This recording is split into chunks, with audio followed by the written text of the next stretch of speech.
प्रायः सबै मतलब घर परिवार साथीहरूलाई चाहिँ इन्ट्रेस्ट लाग्ने रहेछ। मेरो रुमबाट चाहिँ कस्तो चाहिँ भ्यू देखिन्छ भनेर हेर है त। मेरो रुमबाट देखिनेवाला चाहिँ भ्यू सुरुमा त रुमको झ्याल खोल्ने बित्तिकै एउटा रोड छ, पुरै खाली, कहिले पनि कोही नआउने टाइपको खाली रोड छ। एक दुईजना मान्छे बाहेक कोही आएको देखेको छैन मैले। त्यो पछाडि एउटा घर छ, घर केको घर होला यो। त्यो पछाडि चाहिँ एउटा रामेनको सप छ, यो चाहिँ रामेनको सप हो त्यो। अनि मेन इन्ट्रेस्टिङ कुरा चाहिँ यो चाहिँ फ्यामिली मार्ट हो, 24/7 हुन्छ यो, 24 घन्टा अन, हप्ताभरि।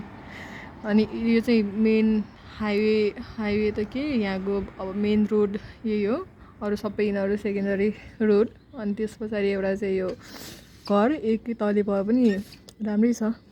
अनि मेन कुरा यहाँ छ, यो चाहिँ हेर्ने बेलामै थाहा हुन्छ रेलवे ट्र्याक हो यो।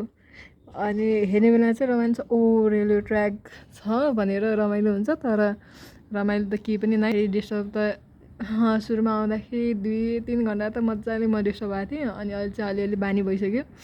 अनि राति बिहान घुवाइ दिउँसो पनि अहिले चाहिँ अलिक खाली छ। अहिले आउँछ फेरि घुवाइ